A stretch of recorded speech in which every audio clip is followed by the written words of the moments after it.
Hi guys, RS world channel में आपका स्वागत है। और आज हम 10th क्लास के में से इम्पोर्टेंट क्वेश्चन जो एग्जाम में पूछे जाने वाले हैं उनको डिस्कस करने वाले हैं। तो अपनी इस वीडियो में हम जो है टेक द करेक्ट जो एक मार्क्स में पूछे जाते हैं यूपी बोर्ड में, और जो 6 मार्क्स में जो क्वेश्चन पूछा जाता है उन दोनों को सॉल्व करेंगे। तो क्वेश्चन आपके सामने आप देख सकते हैं। हमने जो है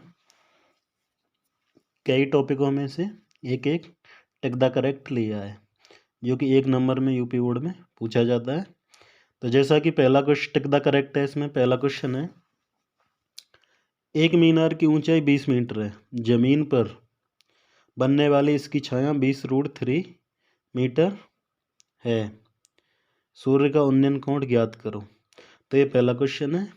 ये कह रहा है एक मीनार की ऊंचाई कितनी दे रहा है इसमें 20 मीटर, और उसकी छाया की लंबाई जमीन पर 20√3 मीटर। तो देखिए इसे कैसे सॉल्व करेंगे।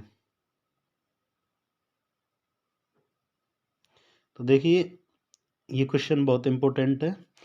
ऊंचाई और दूरी का है ये, और ऊंचाई दूरी से जब भी जो टिक द करेक्ट में आना होगा, यानी कि 1 नंबर में आना होगा, तो इसी टाइप के क्वेश्चन फ्रेम होगा जो हम करा रहे हैं। तो नोटिस करना है आपको ये बात, जो इसमें जो है एक मीनार दे रखी है, मीनार की ऊंचाई दे रखी है आपको 20 मीटर, मीनार की ऊंचाई 20 मीटर दे रखी है, और इसकी छाया की लंबाई दे रखी है आपको 20√3। और आपसे कह रहा है कि सूर्य का उन्नयन कोण ज्ञात करो। तो देखिए ये मीनार है, इसे बोल देते हैं हम ए, इसे बोल देते हैं हम बी, इसे बोल देते हैं हम सी। ये थीटा, ये वाला उन्नयन कोण है इसका, इसको उन्नयन कोण कहते हैं, और इसको अवनमन कोण कहते हैं। इसको अवनमन और इसको उन्नयन कोण कहते हैं। देखिए मीनार की ऊंचाई 20 मीटर है इसमें, ठीक है। ये दूरी दे रखी है 20 मीटर, ठीक है। और इसकी छाया की लंबाई दे रखी है 20√3 मीटर, राइट। तो देखिए ये बहुत इंपॉर्टेंट क्वेश्चन है। इसी टाइप का क्वेश्चन टेक द करेक्ट में यूपी बोर्ड में बार बार पूछा जाता है। तो देखिए कैसे करेंगे। हम जानते हैं त्रिकोणमिति से त्रिभुज CAB में त्रिभुज, ये त्रिभुज का निशान है जो हमने बनाया है, त्रिभुज CAB में। देखिए त्रिभुज CAB में इसे, ठीक है, त्रिभुज CAB में हमें दिया हुआ है इसका लंब, और इसे बोलते हैं हम आधार, और इसे बोलते हैं हम कर्ण। तो tan थीटा बराबर हम जानते हैं क्या होता है, लंब अपॉन कर्ण। ये फॉर्मूला आप जानते होंगे, लाल बटे कक्का। लोग इसे अपनी अपनी लैंग्वेज में याद रखते हैं। तो ये साइन के लिए होता है पहला, कॉस के लिए होता है दूसरा, tan के लिए होता है ये तीसरा।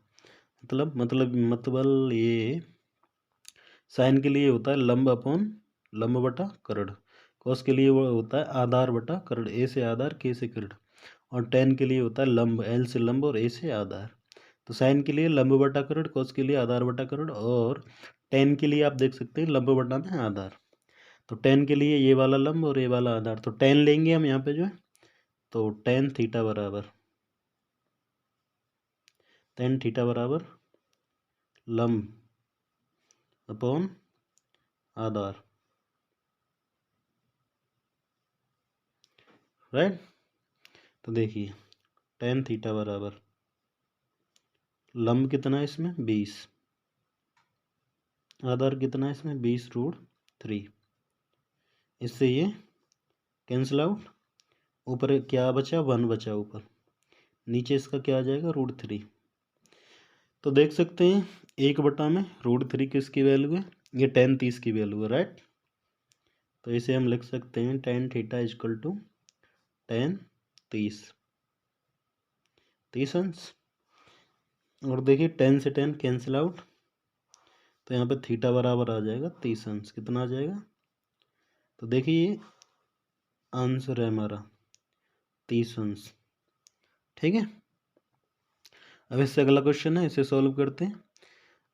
आप देख सकते हैं ये क्वेश्चन हमने जो है वृत्त से लिया है। ये कह रहा है दो वृत्तों की परिधियों में 2:3 का अनुपात है, उनकी क्षेत्रफल का अनुपात ज्ञात कीजिए। देखिए परिधियों का अनुपात दिया है और हमसे क्षेत्रफलों का अनुपात पूछा है। तो देखिए ध्यान से समझिए, वृत्त की परिधि क्या होती है?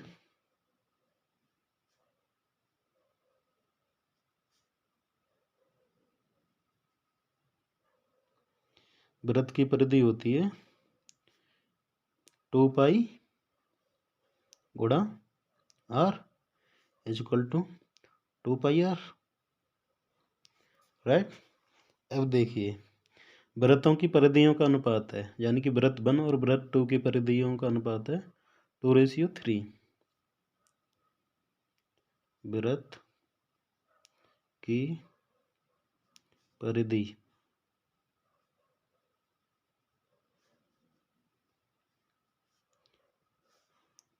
ये 1 हो गया, वृत्त 1 अपॉन वृत्त की परिधि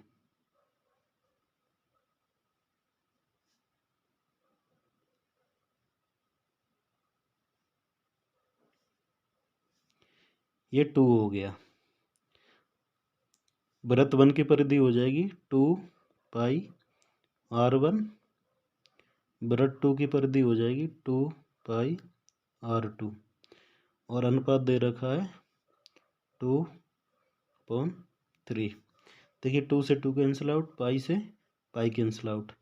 यहाँ से आप देख सकते हैं, यहाँ से जो है r1 अपॉन r2 आ गया कितना 2/3।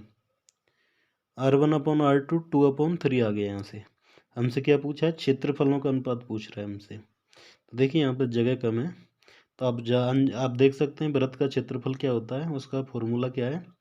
वृत्त के क्षेत्रफल का फॉर्मूला है, यहाँ करते हैं हम।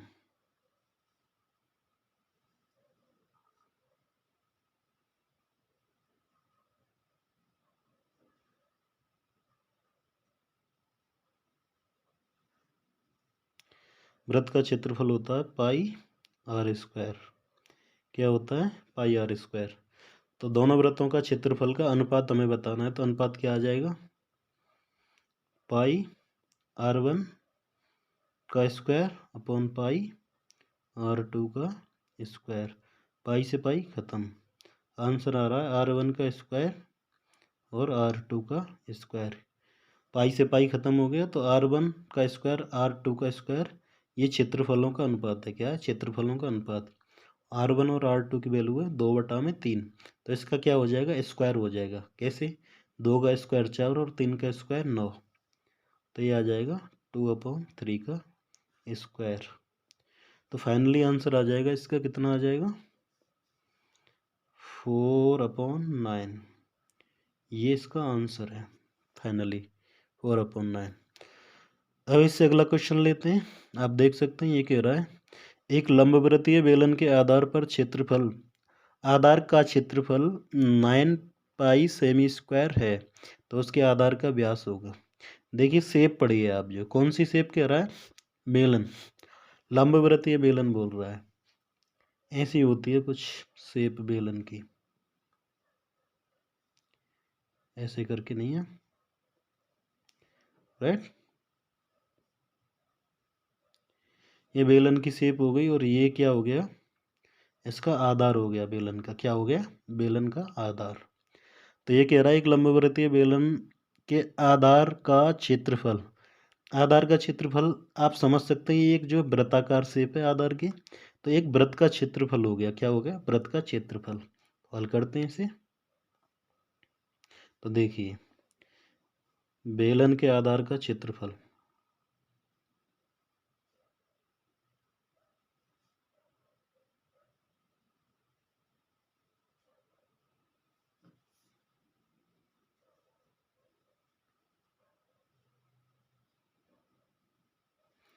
बेलन के आधार का क्षेत्रफल आप याद रखना पाई आर स्क्वायर होता है।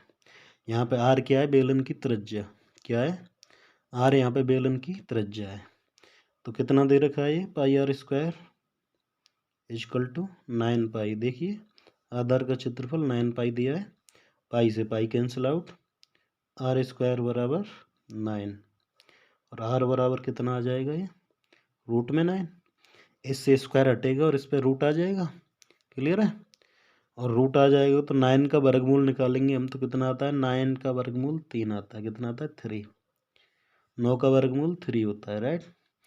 इसने हमसे क्या पूछा था, व्यास पूछा था, तो व्यास त्रिज्या का कितना होता है, 2 गुना। तो आप इस फॉर्मूले को याद रखना, व्यास इक्वल टू 2 इंटू त्रिज्या, ठीक है। यानी कि ये त्रिज्या होती है, ये व्यास की आधी होती है, नहीं समझे, ये पूरा व्यास होता है, इसमें पूरा ये पूरा व्यास होता है और इसका आधा त्रिज्या होती है, ये वाली त्रिज्या इसकी आधी, राइट। तो ये त्रिज्या होती है यहाँ तक, यहाँ से यहाँ तक त्रिज्या और ये व्यास। तो व्यास कितना आ जाएगा, व्यास आ जाएगा यहाँ से 2 इंटू त्रिज्या कितनी थी 3, तो 3 दूनी 6। तो आप देख सकते हैं त्रिज्या 3 थी, व्यास 6। आप ऐसे याद रखिए व्यास हमेशा त्रिज्या से ज़्यादा ही आएगा, राइट। आगे हम और क्वेश्चन करते हैं। तो आप देख सकते हैं हमारे पास क्वेश्चन एक और है, इसे रीड करते हैं और इसे सॉल्व करेंगे।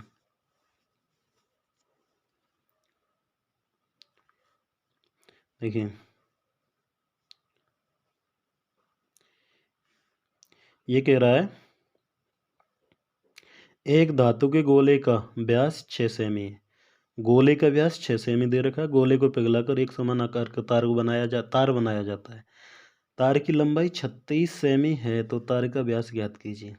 देखिए ये बहुत टॉप क्वेश्चन है और इसके आधार पर आप कई क्वेश्चनों के कंसेप्ट को समझने की कोशिश करेंगे। कैसे, जैसे कि गोले को पिघला के जो है शंकु बनाया जाए, तो शंकु का आयतन और गोले का आयतन उस कंडीशन में समान होगा, उसमें आपको शंकु की ऊंचाई वगैरह दी होगी जो है। तो देखो ये कुछ भी बोल सकता है, जो गोले को पिघला के जो है बेलन बना रहा है, ये जो गोले को पिघला के जो है और कोई भी शेप दे सकता है। तो आप यहाँ से जो है इसके कंसेप्ट को क्लियर करेंगे। इसे सॉल्व करते हैं, हल। देखिए ये कह रहा है गोले का व्यास कितना है 6 सेमी, गोले का व्यास 6 सेमी है, तो गोले की त्रिज्या कितनी होगी, गोले की त्रिज्या, गोले की त्रिज्या होगी व्यास की आधी। अभी हमने बताया था आपको, अभी बताया था गोले की त्रिज्या व्यास की आधी होगी, व्यास कितना दिया है 6 सेमी, तो इसकी त्रिज्या कितनी हो जाएगी, 6 की आधी हो जाएगी, 6 की आधी 3, तो इसकी जो है गोले की त्रिज्या आ गई 3 सेमी। तो गोले का आयतन ज्ञात कर लेते हैं, गोले का आयतन क्या होगा, गोले का आयतन, अच्छा गोला होता क्या है जो है आपने पढ़ लिया होगा अब तक क्लास में अपनी में, ये जो गेंदाकार शेप होती है ना, ये गोला होता है। गोला में और वृत्त में क्या अंतर है आप जानते हैं, वृत्त एक छल्ला होता है, जैसे हाथ में आप रिंग पहनते हैं गोल वाली छल्ला पहनते हैं, वो वृत्त कहलाता है। और गोला ऐसी शेप जिसमें आप जो कुछ भर सकते हैं, पानी भर सकते हैं, तो पानी रुक जाएगा गोले में, और जबकि जो है वृत्त में पानी नहीं रुकेगा, राइट। तो गोला आप जानते होंगे, तो गोले का आयतन का फॉर्मूला होता है 4/3 पाई आर क्यू, ये गोले का आयतन है, ठीक है।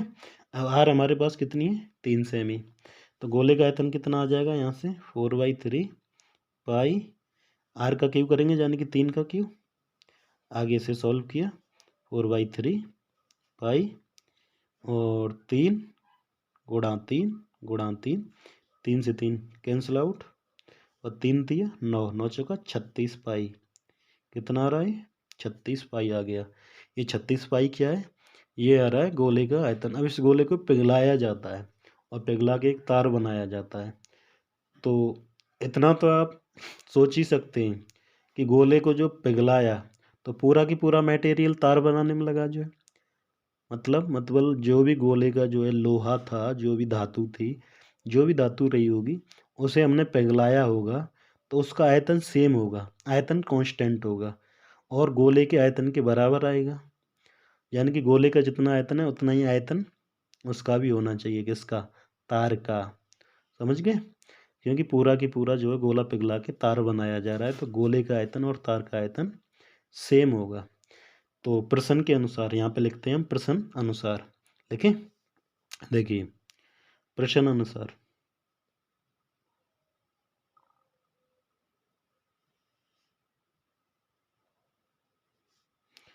गोले का आयतन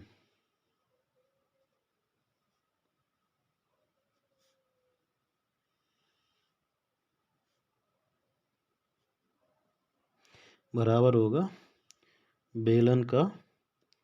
बेलनाकार तार का।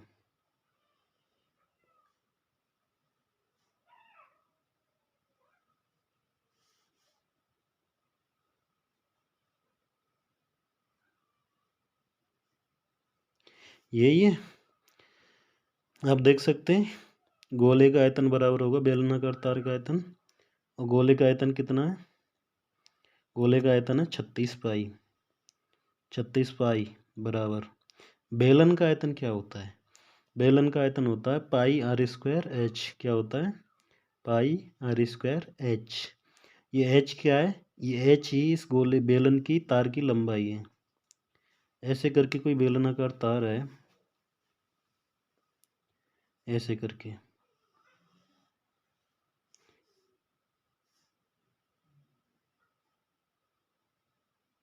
तो आप देख सकते हैं ये या तो इसकी लंबाई मान लो या उसकी ऊंचाई बोल लीजिए आप, राइट। तो बेलन में लंबाई या ऊंचाई एक ही चीज़ होती है, ठीक है। या तो इसे आप इसकी लंबाई बोलिए या ऊंचाई। तो क्वेश्चन में आपको लंबाई दे रखी है, कितनी है? 36 सेमी, राइट।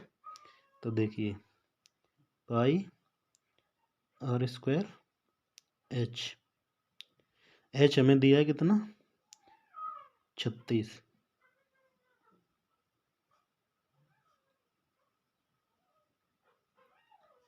एच 36 है, 36 से 36 कैंसिल, पाई से pi cancel, 1 is equal to R square, और आर से स्क्वायर हटेगा और 1 पर रूट आएगा इस तरह। और 1 का वर्गमूल 1 होता है, याद रखना आप, ठीक है। तो आर, इसकी त्रिज्या कितनी आ गई बेलन की? 1। कितनी आ गई? 1 सेमी। क्योंकि इसका जो है हमें दिया था ना पूरा आयतन दिया था गोले का, सेमी में दिया था, तो त्रिज्या भी सेमी में ही आएगी इसकी।